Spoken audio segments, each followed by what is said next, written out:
और ईरान के यज़्द में भयंकर विद्रोह हो रहा है। यज़्द में भीषण आगजनी से दहशत फैल गई है। इमाम हुसैन चौक पर जमा हुए हैं हजारों लोग। विद्रोहियों ने यज़्द में सुरक्षा बलों को खदेड़ा है। खामनेई शासन के खिलाफ जबरदस्त नारेबाजी हुई है वहां पर। और कराज के फर्दिस से भी बड़ी खबर है। फर्दिस में भी खामनेई का विरोध हो रहा है। शाह पहलवी के समर्थन में नारे लगाए गए हैं। ईरान के एक और शहर खर्दिस में तो एक के बाद एक शहरों में रजा पहलवी का समर्थन बढ़ता जा रहा है और खामनेई का समर्थन घटता जा रहा है। इनफैक्ट खामनेई के खिलाफ बहुत लोग सड़कों पर हैं। लोग बहुत गुस्सा है उनसे। लोग बहुत ज्यादा उनसे इस वक्त चाहते हैं कि वो गद्दी छोड़ें और ईरान में उनका शासन बदले। और खामनेई के खिलाफ ईरान में जब से हिंसक प्रदर्शन शुरू हुआ तब से ट्रंप लगातार ईरान को धमकी दे रहे हैं। कभी कहते हैं कि ईरान में हमला करेंगे, कभी कहते हैं खामनेई को हटना होगा। इस बीच बातचीत की खबरें भी सामने आने लगती हैं। आपको बताते हैं ट्रंप की अब तक की 7 बड़ी धमकी। पहली धमकी, अब समय आ गया है कि ईरान में नया नेतृत्व हो। दूसरी धमकी, लीडरशिप का मतलब सम्मान, डर और मौत नहीं। तीसरी धमकी, प्रदर्शनकारियों का कत्लेआम हुआ तो दखल देंगे। चौथी धमकी, ईरान को आजादी दिलाने के लिए अमेरिका तैयार है। पांचवी धमकी, अमेरिकी सेना काफी मजबूत विकल्पों की समीक्षा कर रही है। छठी धमकी, ईरान को परमाणु हथियार नहीं बनाने दिए जाएंगे। सातवीं धमकी, ईरान जानता है कि उसे किससे बातचीत करनी है। इसी बीच राष्ट्रपति ट्रंप पर भड़के खामनेई। ट्रंप को सुप्रीम लीडर ने बताया अपराधी। ट्रंप की वजह से ईरान में फैली हिंसा। खामनेई की ट्रंप को चेतावनी, ट्रंप को नहीं बख्शेगा ईरान। और ट्रंप के विरुद्ध खामनेई का युद्ध। जैसा कि अभी हमने आपको सुनाया खामनेई क्या कह रहे थे कि ट्रंप ने ईरान में यह पूरी साजिश रची है। संदेश क्या है? खामनेई ने प्रेसिडेंट ट्रंप को अपराधी कहा है। प्रदर्शन भड़काने के लिए जिम्मेदार बताया है खामनेई ने ट्रंप को। और ट्रंप को लोगों की मौत का जिम्मेदार कहा। विद्रोह को ईरान पर कब्जे की साजिश कहा है ट्रंप ने। यह संदेश यहां पर साफ उन्होंने दिया है।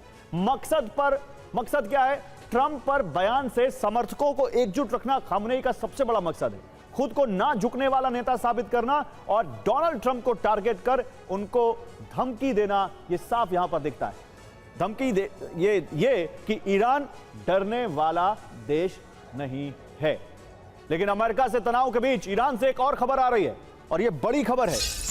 ईरान ने दावा किया है कि उसने एक इंटरकॉन्टिनेंटल बैलिस्टिक मिसाइल का परीक्षण किया है। ये बहुत लंबी दूरी की मिसाइल होती है। रूस के साइबेरिया की तरफ दागी मिसाइल, इंटरकॉन्टिनेंटल बैलिस्टिक मिसाइल का टेस्ट, अल्फा ईरान की मिसाइल टेस्ट। तो ट्रंप वर्सेस खामनेई, ईरान की जंगी तैयारी आपको दिखाते हैं। मिसाइल संभावित नाम है मजियो आईसीबीएम मिसाइल। रेंज कितनी है? 10,000 किलोमीटर तक मार करने का दावा है। बहुत बड़ी रेंज है।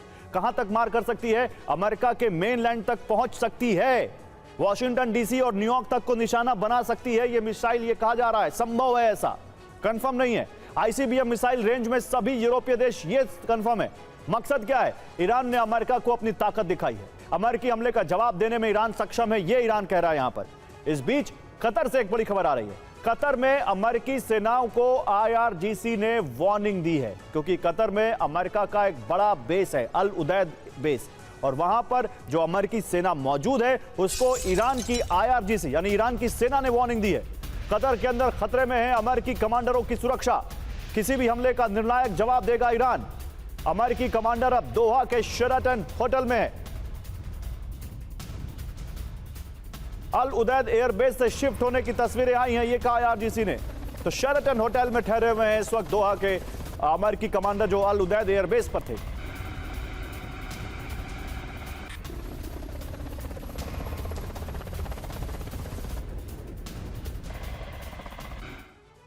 तो अमेरिका और ईरान के बीच छल युद्ध छिड़ा हुआ है। यह युद्ध सीधी लड़ाई से ज्यादा खतरनाक है। ट्रंप ईरान में गृह युद्ध भड़काकर खामनेई की सत्ता हिलाने की कोशिश में लगे हैं और ईरान ने अमेरिका को 3 अलग अलग मोर्चों पर घेरकर हैरान कर दिया है। ईरान ने कतर में अमेरिका के खुफिया ठिकाने को ढूंढकर मिसाइलों के टारगेट पर ले लिया है। अमेरिका की ग्लोबल सप्लाई लाइन काटने की मुहिम शुरू कर दी है और आईआरजीसी चीफ ने साफ साफ कह दिया है कि अगर जंग हुई तो ईरान में 1980 वाली वो रणनीति लागू हो जाएगी जिसमें अमेरिका फंस कर रह जाएगा।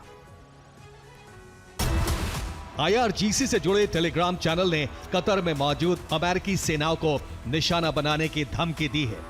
दावा किया है कि उसने कतर की राजधानी दोहा के उस होटल की पहचान कर ली है जहां अमेरिकी सेंट्रल कमांड यानी सेंटकॉम के अफसर और कमांडर शिफ्ट हुए हैं।